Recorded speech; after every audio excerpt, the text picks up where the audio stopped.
Bonjour. Alors, j'ai le spot dans la tête. Si je suis debout, je pense que c'est prévu d'être assis. Je vais m'asseoir pour l'instant et puis je me lèverai après. Je suis Flora Bastiani, je suis philosophe. Je suis enseignant-chercheur à l'Université Toulouse Jean Jaurès.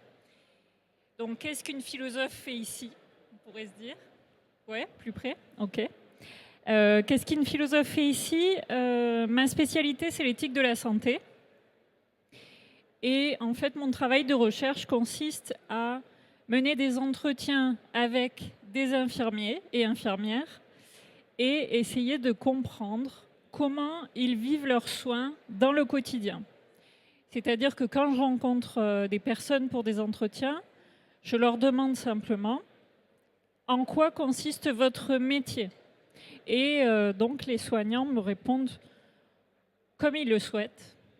Et ensuite, j'analyse ces entretiens pour pouvoir essayer de dégager pas du tout des axes communs, en fait, pas pour comprendre ce que font tous les soignants, mais comment ce soignant fait son soin. Donc, mon travail de recherche n'a pas du tout une visée de généralisation, mais plutôt de compréhension, parce que mon hypothèse, c'est que chaque soignant soigne à sa manière. Et pour moi, cette question-là de faire à sa manière est très importante parce que justement, là, aujourd'hui, on est plutôt réunis pour parler de la santé des soignants. Et je pense que ça a à voir avec cette question de la santé, de découvrir quel est le soin qui correspond à chaque soignant. Alors, je vais partir de plusieurs verbatims qui sont des extraits d'entretiens que j'ai menés. Ce sont des verbatims, c'est-à-dire la retranscription littérale de ce qui a été dit. C'est pour ça que ça a un style oral. Donc je vous préviens, je vais le lire. Donc là, c'est F, un infirmier de service d'urgence. À quoi ça sert que je me fasse du mal? Parce qu'on travaille en 12 heures, on travaille le jour, on travaille la nuit. Tout ça pour une paye de misère, être mal considéré et être insulté. Au bout d'un moment, on arrête. Est-ce que ce sont des paroles qui vous disent quelque chose? Voilà. Donc, je voudrais partir de ce verbatim pour pouvoir réfléchir à qu'est-ce que ça peut être le sens du soin, puisque on parle d'un quotidien qui est difficile, difficile pas seulement parce que il y a la confrontation au terrain, c'est-à-dire à ce dont on manque pour pouvoir bien faire ses tâches ou bien faire ses missions, mais il y a aussi la confrontation à des situations, comme il le laisse entendre dans ce verbatim, qui sont des situations d'agressivité, de tension, où finalement, c'est comme si dans ce verbatim, l'infirmier disait « j'ai plus ma place ici ». Donc c'est ça qui me conduit à considérer qu'il vaut mieux arrêter, puisque j'ai plus vraiment ma place ici. Et je pense que savoir où est sa place et pourquoi on est là, ça peut changer, ça peut modifier la manière qu'on a de voir son métier et d'être engagé dans ce métier. Parce que ce matin, en ouverture, Alexis Bataille disait, oui, il y a beaucoup cette idée que les métiers du soin, c'est des métiers de vocation, que quand on a la vocation, on subit, etc. Et justement, si on remet vraiment, si on déconstruit complètement cette idée, on voit que cette notion de vocation, si vraiment on était soigné que par les personnes qui ont une totale vocation, il n'y aurait pas grand monde pour nous soigner. Et même si on a la vocation au départ, c'est-à-dire pourquoi on s'engage dans les études infirmières, par exemple, ce n'est pas forcément évident que ce sentiment-là, il perdure dans le quotidien. Parce que le quotidien est tellement difficile qu'il faut trouver quelque chose qui soit à l'épreuve de ces difficultés qui s'accumulent et que finalement, cette notion de vocation qui est un petit peu éthérée, elle ne porte pas forcément au-delà. Donc je vais partir de cette notion-là de j'ai plus ma place, je ne sais plus pourquoi je suis là, et à un moment, au bout d'un moment, on arrête, c'est-à-dire si on arrive à se dire qu'il faut arrêter, c'est parce qu'on considère que dans cet environnement ou dans l'exercice de cette mission, c'est plus à nous d'y être. C'est-à-dire on laisse tomber quelque chose de cette idée qu'on se faisait de nous comme soignants. Donc je m'étais préparé un petit papier pour ne pas me perdre, mais évidemment j'ai oublié.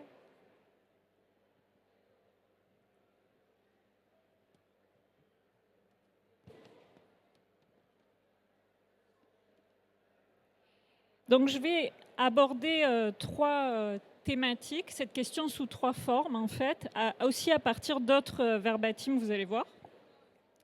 Et principalement, il va s'agir pour moi d'aborder la question du sens dans le soin, c'est-à-dire comment trouver du sens dans l'exercice quotidien, à partir de trois verbatims différents qui donnent un sens différent aux soins.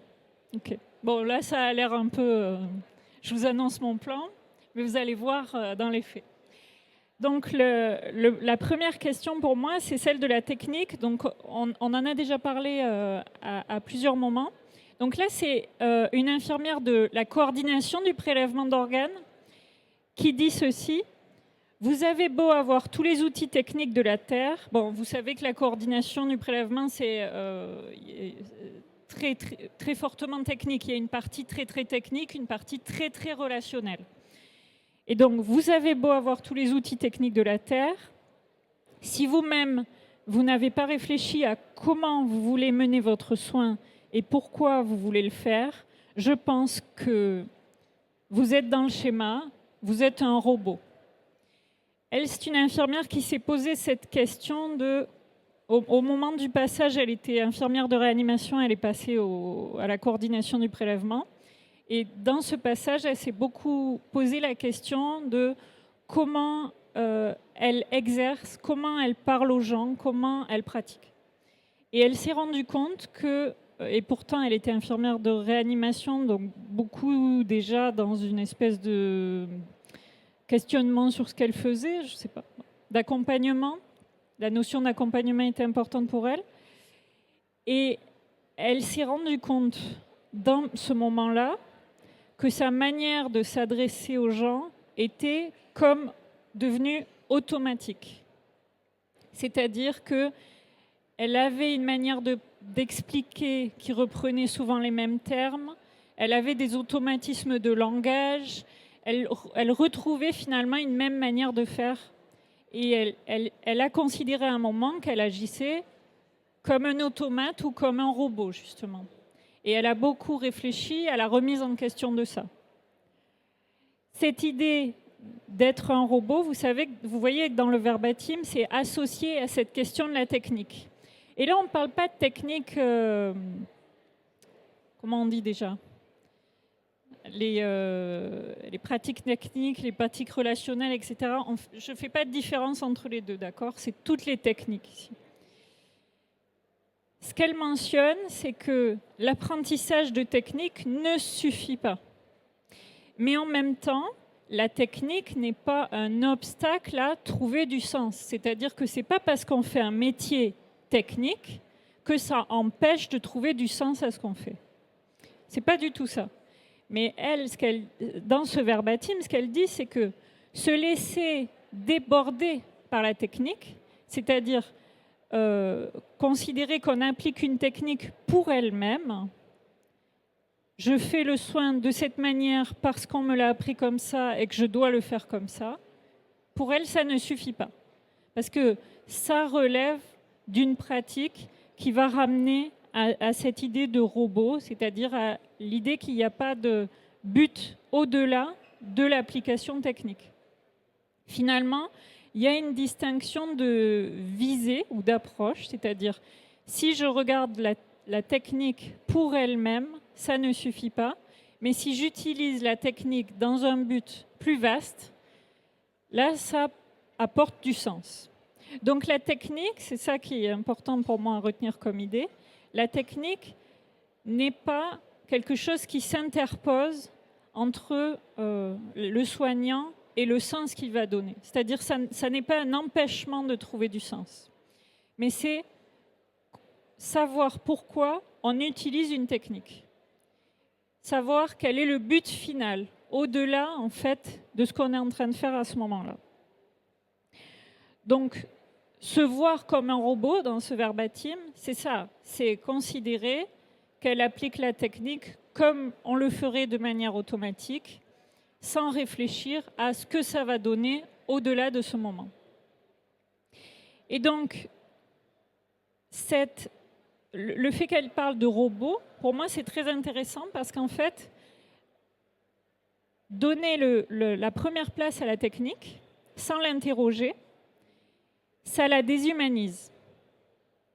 C'est-à-dire qu'elle-même, comme soignante, pâtit de ce manque de sens. Ce n'est pas seulement le soin dont on parle, mais elle, comment elle occupe sa fonction de soignante. Et en fait, le fait de devenir transparente sous la pratique technique, c'est-à-dire de ne pas l'interroger pour quelque chose de plus vaste ou au-delà de ce moment de la technique, ça la déshumanise elle-même. Et donc c'est aussi une manière de perdre son ancrage dans son quotidien et à un moment de se dire mais pourquoi je suis là déjà? C'est-à-dire, est-ce que je suis là pour répéter des gestes? Est-ce que je suis là pour appliquer une prescription à la lettre sans me poser de questions? Et en fait, le basculement pour elle dans cet autre service qui est celui de la coordination du prélèvement d'organes, ça a été l'occasion de se rendre compte qu'elle rentrait dans une nouvelle fonction avec un aspect très technique, hautement technique, et que pourtant, à cet endroit-là, elle y trouvait beaucoup plus de sens. Donc, c'est-à-dire que la technique de réanimation pour elle, qu'elle connaissait très bien, qu'elle pratiquait depuis des années, perdait de son sens, mais l'entrée dans une nouvelle fonction, avec de nouvelles pratiques techniques, avec de nouveaux apprentissages et avec une remise en cause de sa pratique quotidienne, ça lui a redonné un élan de sens dans cette pratique qui est assez intense en plus de la coordination du prélèvement. Donc vous voyez, la progression n'est pas de tout d'un coup plus s'interroger par exemple sur la relation ou plus s'interroger sur les procédures ou quelque chose comme ça, mais au contraire, elle change de cadre, d'accord, mais avec une sorte de refonte pour elle de pourquoi elle est là, qu'est-ce qu'il apporte dans son quotidien et qu'est-ce qui donne du sens à ces journées qui défilent les unes après les autres. Ce que je suis en train de dire, c'est pas que dans chaque geste technique, dans chaque échange, par exemple, dans chaque relation avec un patient, dans chaque poste de perfusion, de drain, etc. Je suis pas en train de dire que à chaque fois, on ressent que ça a du sens. Parce que effectivement, pour pouvoir vraiment l'acquérir, il faut que ça ait une dimension d'automatisme. Donc c'est pas dans chaque instant, je sens que ça a du sens, mais à la fin de la journée, si je pense à ma journée, je sais pourquoi je l'ai fait. Vous voyez la différence? C'est pas 100% du temps, parce que évidemment, quand on n'est pas soignant, on a bien envie de penser que les soignants, c'est des héros. C'est-à-dire qu'il y a une idéalisation de ce métier pour les autres. Sans doute que vous vous en rendez compte quand vous parlez avec des moldus comme moi. En tout cas, il y a l'idée que c'est un métier qu'on exerce parce qu'on est une sorte de surhomme ou de surfemme, si vous voulez. C'est-à-dire qu'on est à l'épreuve de certaines choses que les autres ne pourraient pas supporter. Évidemment, ce n'est pas vrai. Enfin, peut-être que pour certains, c'est vrai, mais en tout cas, en général, c'est difficile de le voir comme ça. Et donc, ce dont je suis en train de parler, c'est le fait que pour faire certaines choses, on est obligé d'appliquer. Donc, de ne pas toujours penser, de ne pas toujours réfléchir au moment où on le fait. Donc, ce n'est pas d'instant en instant que la question du sens est cruciale, mais c'est dans la globalité. C'est-à-dire sur une journée, comprendre pourquoi on est là, sur une semaine, sur un an, se dire « je suis à ma place, ce que je suis en train de faire a du sens pour moi ». Pourquoi ça a du sens? Parce que je suis en train au quotidien de défendre mes valeurs, les valeurs qui sont importantes pour moi, parce que je suis en train d'exécuter quelque chose ou de participer à un projet plus vaste qui a du sens pour moi. Donc ce n'est pas ni dans le tout petit détail, ni uniquement dans la globalité, puisque l'un et l'autre communiquent tout le temps. Mais c'est si je regarde ce que j'ai fait d'une journée, d'une semaine, d'un mois, je me dis, ce que j'ai fait a globalement participé à me faire sentir à ma place. Je passe à un deuxième verbatim, enfin un troisième maintenant. Donc l'ACP qui est puéricultrice dans un service de réanimation pédiatrique. Et alors, cette infirmière, ça c'est quelque chose sans doute que vous devez connaître, est rentrée dans ce service en se disant « j'y resterai 5 ans ». Et au moment de l'entretien, elle était là depuis 9 ans. Donc vous voyez, elle avait largement dépassé la durée qu'elle s'était donnée. Elle s'était dit 5 ans parce que c'est un service difficile, éprouvant, où ça va perturber ma vie privée, etc. Donc moi je lui dis, mais alors si vous avez dépassé autant le temps que vous vous étiez donné dans ce service, c'est qu'il y a une raison. Qu'est-ce qui se passe? Et voilà ce qu'elle répond. Oui, il y a quelque chose qui m'incite à continuer. Oui, sans doute. Enfin, c'est une chance de vivre ce qu'on vit avec ses parents et ses enfants. On ressent de la confiance de la part des parents, une confiance qui est absolue, c'est-à-dire que les parents, ils vous confient ce qu'ils ont de plus cher, c'est-à-dire leur enfant. Ils sont très reconnaissants par rapport aux soins que vous faites à leur enfant. Et puis, il y a plein de bons moments qui sont très beaux parce qu'on fait partie de leur histoire. Et ça, je crois que ce n'est pas donné à tout le monde de faire partie de l'histoire d'une famille, que ce soit dans le positif ou dans le négatif. Alors c'est un long verbatim, une longue citation, mais ce qui m'intéresse ici, c'est justement la notion de chance associée au beau moment. Cette infirmière, on est bien d'accord qu'à chaque instant de son exercice, dans chaque situation qu'elle rencontre, avec chaque enfant, avec chaque parent, elle ne vit pas que des bons moments. Elle doit sans doute aussi vivre des moments pénibles, avec des personnes qui sont opposantes, voire agressives, ce dont on parlait tout à l'heure. Et pourtant, quand je lui demande « mais pourquoi vous continuez ?» Ce dont elle parle, c'est l'articulation entre les beaux moments et la chance. C'est une chance d'être là avec eux. Ça veut dire que elle, ce qu'elle retient de sa pratique, ce sont ces aspects-là articulés entre eux. Elle défend quelque chose qui relève de la vie, mais ce que sans doute vous faites tous à votre manière, toutes et tous à votre manière, quelque chose qui défend de la vie, qui relève de la vie. Et c'est comme si c'était une valeur qui infusait sa pratique, son quotidien. Je prends l'image de l'infusion comme le thé que vous trempez dans l'eau et qui va se répandre comme ça. C'est-à-dire il va colorer le quotidien, il va colorer le temps pour elle et il va entrer avoir du sens aussi au sein de la relation avec les très jeunes patients dont elle s'occupe et surtout avec les parents. Et donc, c'est comme si ce sens, et là je parle du sens de la relation avec les patients, donc d'abord c'était à propos de la technique, maintenant le sens de la relation avec les patients, ça aussi c'est une forme de sens qui peut amener à comprendre sa propre place dans sa pratique. Donc à nouveau, je reviens sur cette notion de place, c'est-à-dire l'idée que quand on est formé à une pratique, on est formé selon des standards, selon à la suite des formateurs, c'est-à-dire les formateurs vous imprègnent le sens du soin tel que eux le vivent, et donc ils transmettent comme ça quelque chose. Mais devenir vraiment soignant, comme vous en avez sans doute fait l'expérience, c'est au sortir de l'école, se retrouver seul aussi sur le terrain, dans des situations de soins, dans les situations d'exercice. Le lien entre la formation et la réalité de ce que c'est que l'exercice infirmier, c'est un lien qui est difficile à tenir parce que ce à quoi vous êtes confronté sur le terrain, ce n'est pas forcément ce qu'on vous a appris.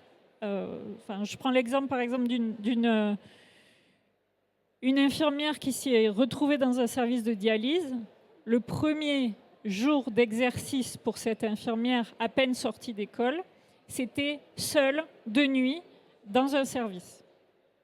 Seule infirmière.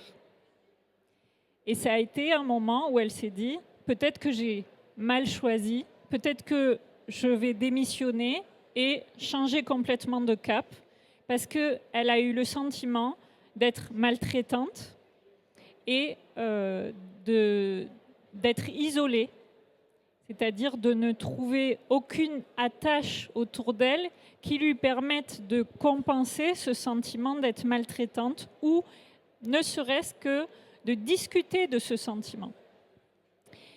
Et donc, cette confrontation avec le moment où on apprend un métier, qui est une vision idéale de ce métier, et le moment où on est sur le terrain, où on découvre qu'est-ce que c'est que la réalité de cet exercice, ce passage-là oblige à se poser la question de quel soignant je veux être. Mais ça, c'est une question qui conduit à penser à un idéal. Quel soignant je voudrais être? Mais quel soignant je peux être? Ça, c'est autre chose. C'est-à-dire que là, il y a une confrontation avec la réalité. Dans cette confrontation, non seulement il y a, vous voyez, le regard critique sur soi-même, c'est-à-dire j'ai mes limites, il y a des choses que je peux accepter, des choses que je ne peux pas accepter. Et il y a aussi à quel endroit je peux trouver du soutien, à quel endroit je peux créer des liens qui portent le sens qui est le plus fort pour moi, c'est-à-dire les valeurs en particulier. Pourquoi je suis là?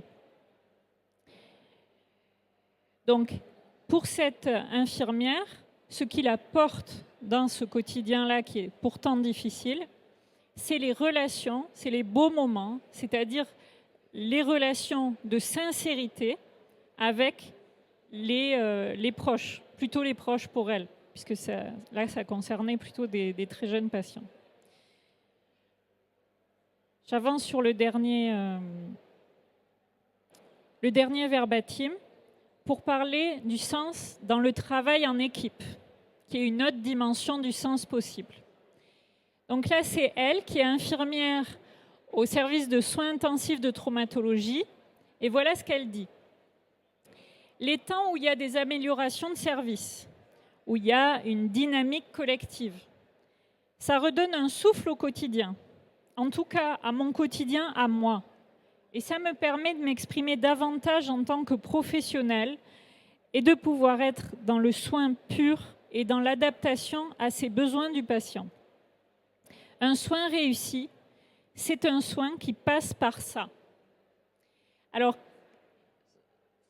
ce qui est très intéressant dans ce verbatim et qui regroupe un peu tout ce que j'ai dit, c'est cette idée de retrouver un souffle au quotidien, c'est-à-dire pouvoir regarder sa pratique et se demander, ou répondre plutôt même à la question, qu'est-ce que je peux et qu'est-ce que je veux en étant là? Je suis à la recherche de quoi dans cette pratique? Donc ça, c'est une chose. Et puis, elle ne le dit pas d'une manière directe, mais lorsqu'elle parle des améliorations de service, elle parle puis de la dynamique collective, elle parle de cette communauté qu'on forme avec les autres soignants et avec les membres de son institution, de son établissement. Et donc ça, c'est une autre chose qui peut être très importante et qui peut être porteuse de soins, c'est la question de savoir sur qui je peux compter et à quel point je suis dans une cohésion avec les autres. Il y a des équipes dans lesquelles cette cohésion n'existe pas, pour plein de raisons, par exemple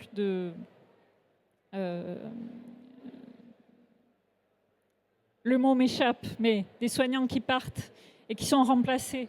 comment? Turnover. Merci beaucoup, turnover. Les anglicismes et moi. Donc, pour des raisons de turnover, par exemple, ou pour des raisons de management, il y a plein de raisons qui peuvent empêcher ces rouages de fonctionner, c'est-à-dire de trouver une manière d'être ensemble dans laquelle on soit véritablement ensemble, justement. C'est-à-dire qu'on ne se demande pas si l'infirmier qui a fait la nuit va tout m'avoir laissé quand j'arrive le matin, ou s'il y a pas, les transmissions ne se font pas si bien que ça, la communication, les réassorts, les trucs comme ça.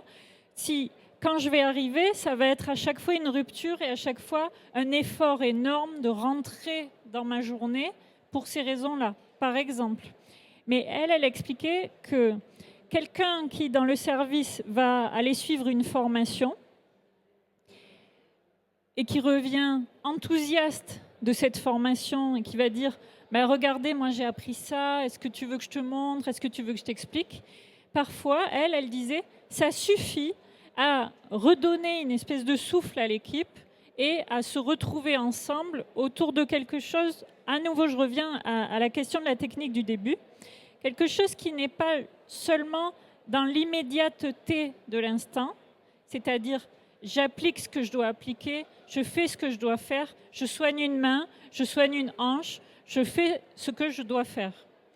Mais une dynamique dans laquelle on retrouve un sens, c'est une dynamique qui traverse cette immédiateté pour amener vers un au-delà de ça. C'est-à-dire, je pense que ça a du sens pour moi, que je suis en train de participer à une œuvre collective et que je suis, encore une fois, en train de défendre mes valeurs. Vous voyez que tous ces éléments-là, ce que je viens d'énumérer, c'est bien au-delà de ce qui est immédiat et de ce que j'ai à faire dans l'immédiat.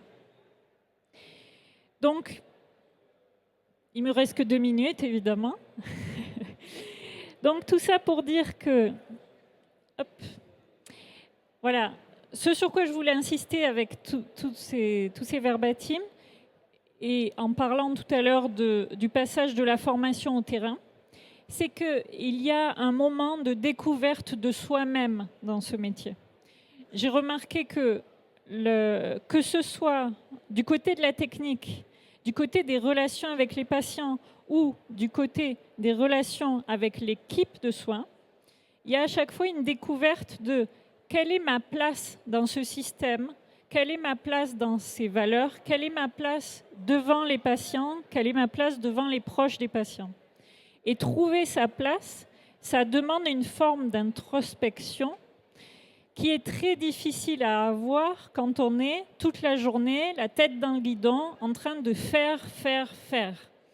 Et évidemment, c'est le pas de côté qui permet de retrouver du souffle. C'est ce qu'il y a dans ce verbatim-là, de cette infirmière. Le pas de côté permet de retrouver un souffle et en même temps, il faut il faut trouver un moyen pour que ce pas de côté puisse exister.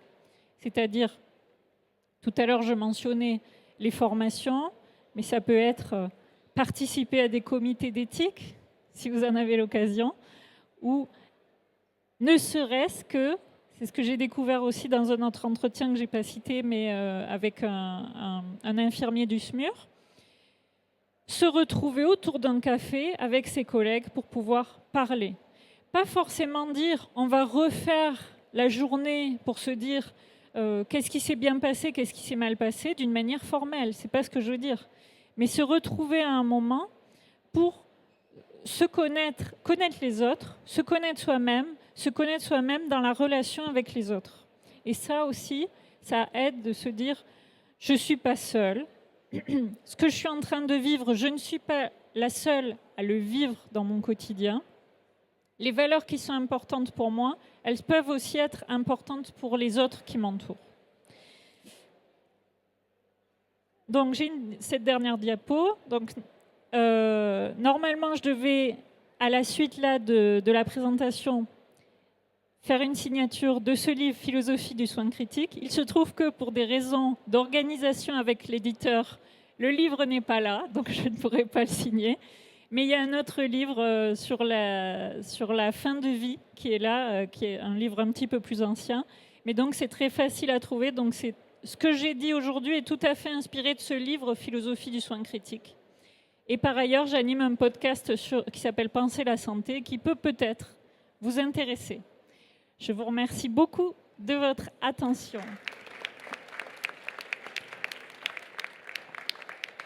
J'espérais pouvoir vous donner la parole, mais le temps est écoulé.